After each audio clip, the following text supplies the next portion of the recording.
Pero may basyon, lagyan lang kita ng microphone. Nanay Basyon, nung una ka mabisita dito sa bahay niyo, naisip mo ba na aabot ka sa point na mapapabahayan ka? Hindi. Ano na yung naisip mo nung unang mabisita ka dito? Ano, lang naisip ko lang, anuan ako, tulungan lang ako ng sa pagkain lang. Yung pagkain. Yung isang inihatid namin bigas, groceries, yun lang yung iniisip mo na palagi kang mahatira nun.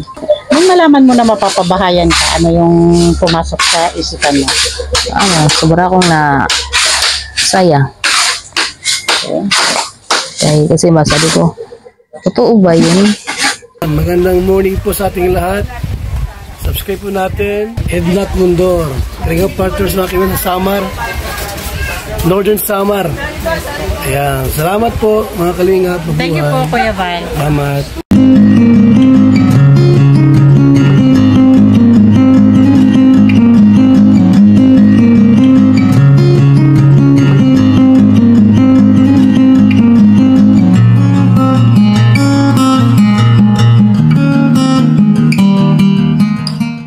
Good morning mga kanaynays and kalinga partners. Pang day 5 po namin today dito sa pangwalong pabahay ng The Great Timoranon, sa pamumuno po ng ating Amba Joey the Great. Mga kanaynays, samahan niyo po kami at nang makita nyo yung magiging ganap sa araw na ito. Okay mga kanaynays, bago ako sumabak sa pagpapalaman ng hollow blocks, kausapin muna natin si Nanay Basyon. Andito siya ngayon. Kung ano yung nararamdaman niya sa tuwing makikita niya at tinitingnan niya ang The Great Timoranon habang ginagawa yung bahay niya. Okay, Nanay Basyon, ano sa tingin mo ang kalalabasan ng bahay mo? Feeling ko, imagine ko na maganda. Parang nakikinita-kinita mo na maganda yung kalalabasan ng bahay mo. Kasi pa lang, hindi pa na nakatapos mo. Parang nagkakaroon ka na ng idea kung anong magiging hitsura ng bahay mo. So, anong pakiramdam mo? Masaya. Meron akong bahay na ganito. Nagbiyahe ba si mister mo? Nagbiyahe kay, kanina nagparaan siya baktil. Sinami siya paraan ng lupa. Tapos natapos siya ng alas 10. Nagano mo na siya. Nagpidikat na to. 11. Halos tanghali na din siya pumasada. Nanay Basyon, nung una ka mabisita dito sa bahay niyo, naisip mo ba na aabot ka sa point na mapapabahayan ka? Hindi. Ano na yung naisip mo nung unang mabisita ka dito? Lang naisip ko lang, anuan ako, tulungan lang ako ng sa pagkain lang. Yung pagkain. Yung isang inihatid namin bigas, groceries, yun lang yung iniisip mo na palagi kang mahatira nun. Yung sabihin yung mapasama ka sa ayuda, mag-live, ganun. Pero never mo naisip na mapapabahayan ka. Nung malaman mo na mapapabahayan ka, ano yung pumasok sa isipan mo? Sobra akong na saya. Kasi masabi ko, totoo ba yun? Tapos hindi ko pa kasi nakita ang YouTube ni Kuya Joey. Pag nakita ko na, napapabahay pala sila. Tapos ako sana magkaroon din ako ng ganyan. Pero nasabi mo yan. Naisip ko lang, pero hindi ko sinabi kay Kuya Joey. Kaya nagkikinita ako kasi ng mga vlog niya. So, pabahay. Nakikita ko. Wala, ang ganda ng mga bahay. Tapos sinabi sa akin ni Kuya Joey na ano daw ang kailangan ko nga tulong. Sabi ko, pero bakit naisip ko yun yan? Sabi ko, bahay. Isip ko kasi bahay. Kay nakikita ko kasi sa mga anak ko na pag umuulan, sila basa. Tapos tatakbo pa kami dun sa Eloisa. Kapag umuulan talaga, tumutulo lahat yan dyan sa loob? Tumutulo. Sa December lang yan kasi ng pawid. Nalagyan. Mga inanuan ng mga anak ko, pinaskuhan. So pag umuulan pala, tumatakbo kayo doon kina Luisa. Opo, sinasabi niya, doon kayo matulog. Ano ko lang dito pinapatulog kasi mga bata. Tapos ako dito sa bahay. Kay dili sa hinigaan namin, hindi naman ko na tumutulo. Doon ang lakas kasi ng tulo, parang shower. Si Mister, nung malaman niya na mapapabahayan kayo, anong nasabi ni Mister?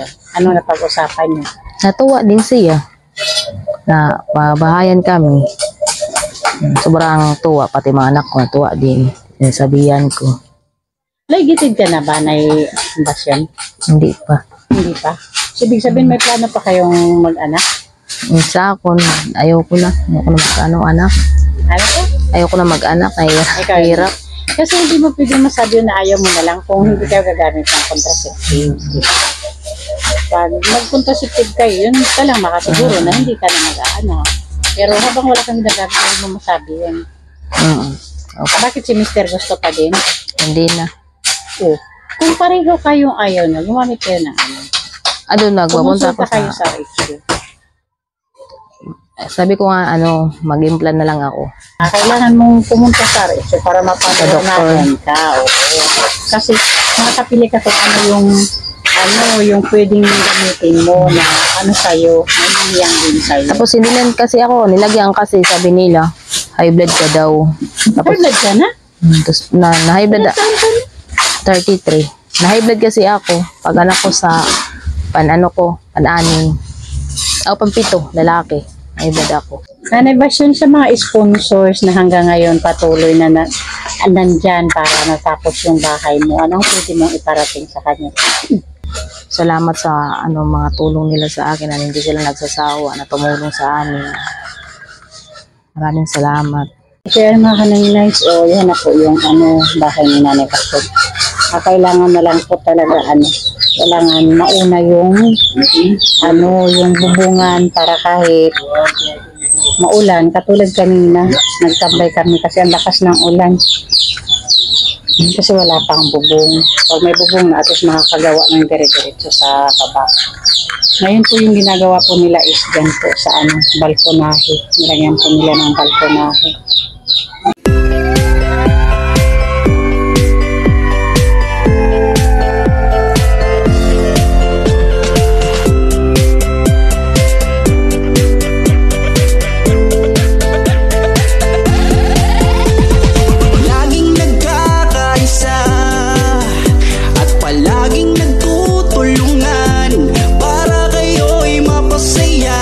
Kahit ganong kahirap upang makapag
Mao. Si Chris. Inis-inis ako pa ako narinig sa isdok, Mao. Mao. Pag hininis sa silero, Mao. Nani pa ba? Mao. Galikit sa child labor. Isang mata lang ba? Sa'yo lang ang Lagi mata isa lang. dida. Sa'yo nga mata didi. Sa'yo nga mata dida. Pwede na lagyan? Le. Oo, Nay. Le. Kita ito. Ikaw. Ano yan? Nakikita ko rin yun, hindi ka mag-alala. Isitak to. Konting diferensya lang, okay lang yan. Okay lang. Garanasan ko ang pagmamahal. Inayawan na ito pagmamahal. Pero paano ulit na yun? Bakas. Yan, banda. Dito. Yes?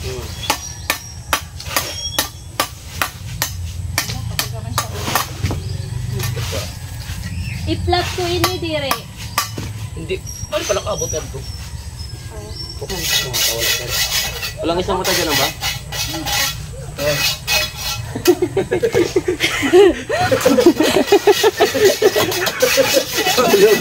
Wala yung mata. Akala ko na siya din. Sabi ko kanina sa pahinga ko ng isang mata. Sabi niya. Anong mata sinasabi? Isang mata na ano ito. Isang halo, ano. Ayun. Isang mata. Yan.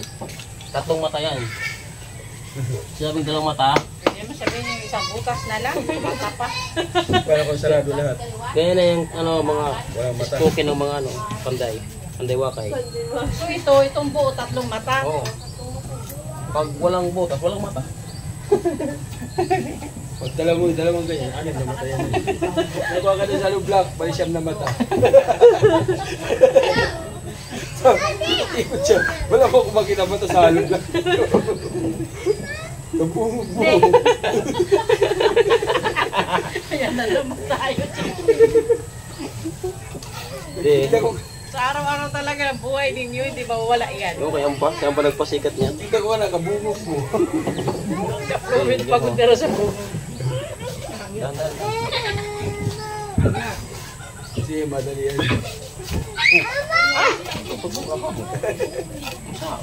Makapaninong mo. Pero kaya naka-gloves.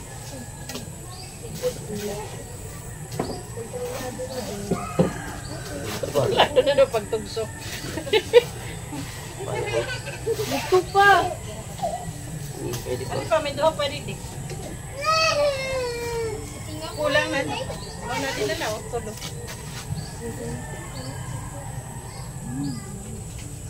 Kaluwa, gano'n kay mga.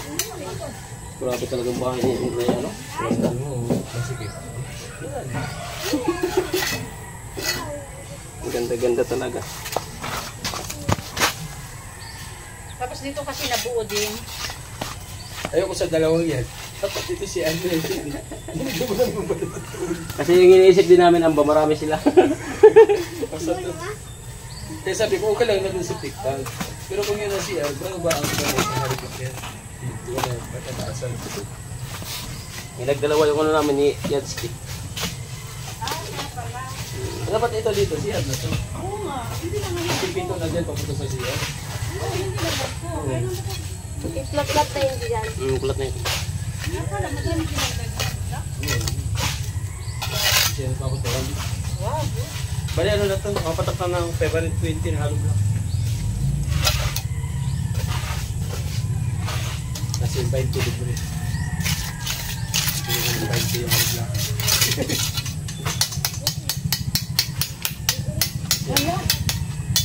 Parang na mag-ginanaw. Kasi yung hindi puno. Diba? Inuspital ko lang ito dito. Diba sabi mo, pag di puno, ganyan eh. Sabi ni Nenay, hala! Ano lang? Nung makita ko hindi puno, naalala ko yung sabi niya, pag hindi puno na yun, ganyanin mo. Tingnan niya ko kaagad, hala. Sabi niya, bakit daw ginalaw? Kung saan ka nagalaw siya, bakit?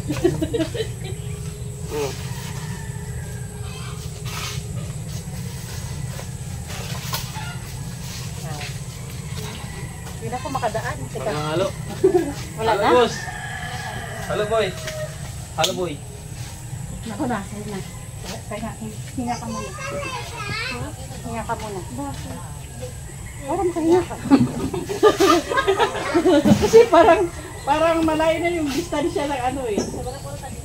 Apartado. Sige doon ka, dili na. At least di tayo nag... Ne, kuhaan sa'yo na... Oh, kala ko wala na. Dalawa yan ay. Yung pangalan. Hindi, yung...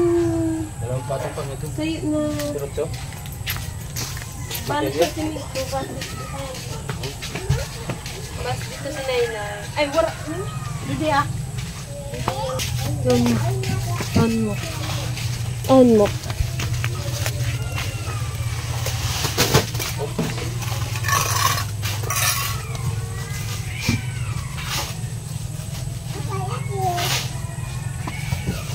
Akala ko mga bata. Puta pala. Okay mga kanay-nice, dito nagtatapos ang ating pang 5 days dito sa pabahay. Ayan mga kanay-nice, pakita ko lang ang balkonahe na tapos din. Akala ko kanina hindi matatapos to kasi sobrang ulan. Sa wakas natapos din. Okay mga kanay-nice, paalis na kami. Bye-bye guys. Nakita niyo po yung balkonahe, ganda oh. May design pa siya, yung kalingap. So, katuwang dyan si Nanay Edna Condor. Okay mga kanainis, gusto ko muna mag-thank you sa mga sponsors sa pabahay na ito. Ma'am Chari, Ma'am Lucy Gascon, Ma'am Nelly, Miss Irene Dabi, Team Maritis, Inday Elonga, Ma'am Myrna, Kuya Raul, Ma'am Amor, thank you. And of course, Manaytiri and Litlit and Rosa. Siyempre, thank you din sa ating mga sponsors. Of course, Manaytir Anderson, Ma'am Hawaii, Sis Bit Jones, Sis Marcelina Fedorovics, Sis Claire Azan Malinica, Ma'am Beverly Prinso, Sangkay Ima Vlogs, Miss Irene DB, and Sangkay Alit Tumagbas Bunyol. Please support din po Kuya Bal Santos Matubang, Ate Edna Vlogs, and Kalinga Prab para po sa patuloy na paglingap. Palambing din po, please support The Great Team Moraynon, headed by Ambadjui the Great. Ang inyong lingkod po, Kanay-Nay sa Edna Condor, Yansky TV, Nelson TV Official, Linux TV, and Biyaheng King. Thank you so much po.